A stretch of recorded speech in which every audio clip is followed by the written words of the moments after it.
By the time you guys see this video, my fast will be over. But anyway, the Lord is revealing things to me. And I want to share them with you because I ain't trying to be no gatekeeper or nothing like that. He's speaking to me and just letting me know the ways of living now that I've experienced his glory. And it's this thing called a call to holy living. Yeah, you can't live regular no more. I'm sorry, y'all might hear my stomach growling and everything. I'm a little hungry. But anyway, it's no such thing as living according to your will anymore. Once you've experienced his glory, once he has blessed you, once he has saved you, once he has answered your prayers, once he showed you he can do what he said he was going to do. Once he did that, you are to live holy. And let me show you how. 1 Peter chapter 1, verse 13. So think clearly and exercise self-control. Now, this is the regimen. This is how you're supposed to live. So think clearly and exercise self-control. Look forward to the special blessings that will come to you at the return of Jesus Christ. Obey God because you are his children. Don't slip back into your old ways of doing evil. Now, I could have stopped there, but y'all already know your girl gonna keep on going.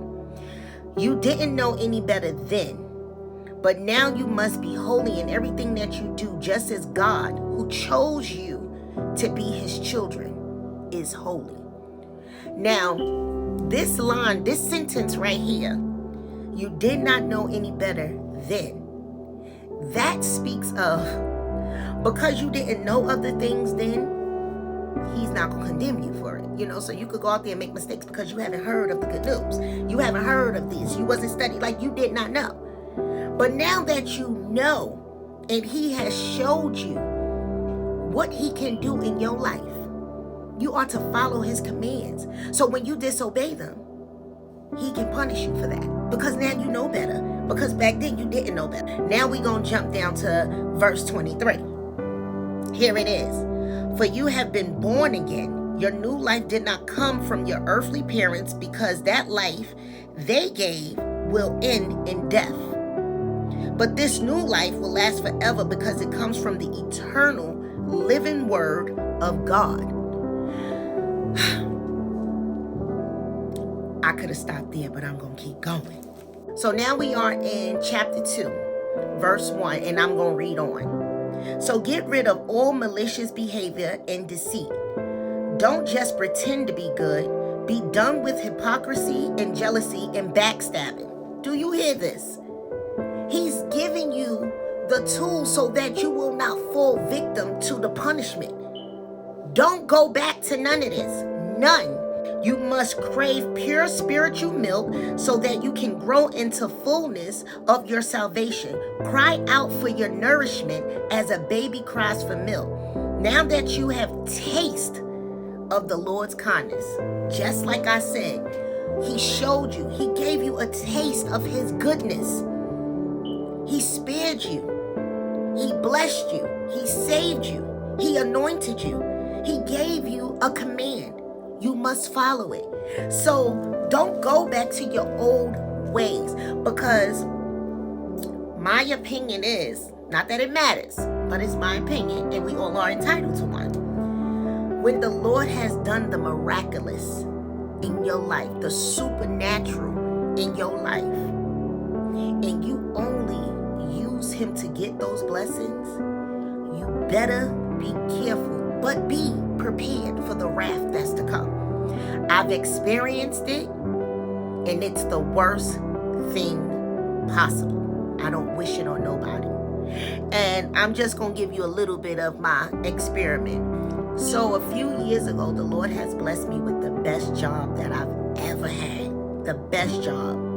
Bank account booming. Card booming. House booming. Everything. What happens? Something come into my life looking all good, scrumptious and everything like that. My appetite, my type. Okay? And to mind you, before this happened, I was single for 2.5 years or something like that, and I allowed this distraction to come in. Now, I ain't blaming them, I'm blaming me. And to mind you, to get this job, a lot of things kept happening. A lot of things. My car got broken into. I had a car accident. I had this, I had that. But I was praying to God because even in a snowstorm, I was showing up to this job. Any other time, I would have been like, man, I'm calling out. But I was showing up to this job, getting up 4 o'clock in the morning, making sure I was there, opening and doing everything I was doing, leaving. I was doing it all. Coming home, I had a schedule, a routine, a regimen. I was sticking to it. Everything was flowing. This nice dark-skinned piece of chocolate came into my life.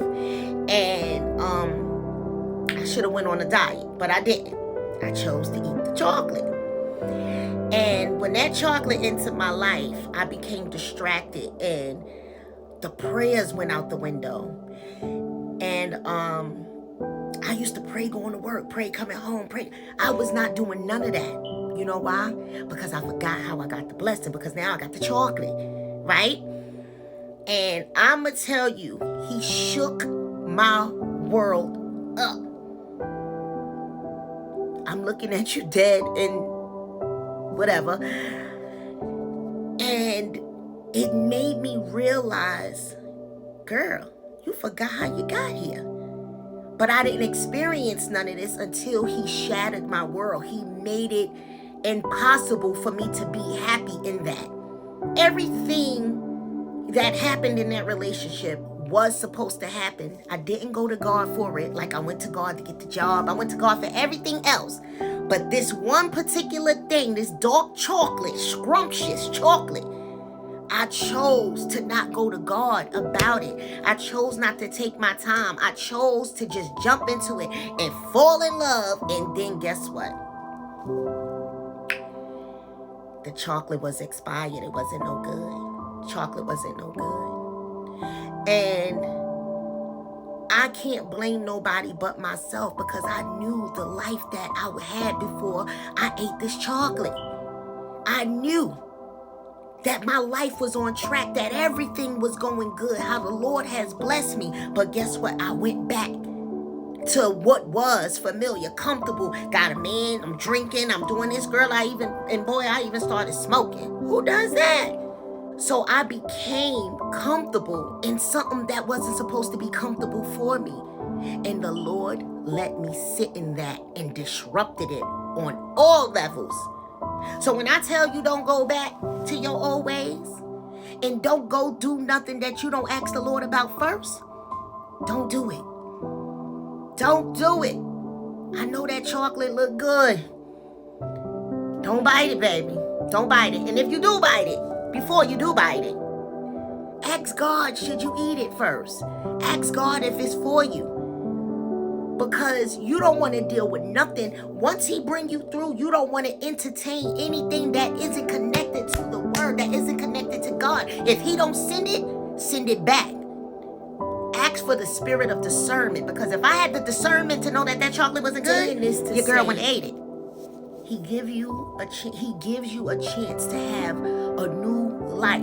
You didn't know better then, but guess what? Watch me switch this up. I know better now. I know better now.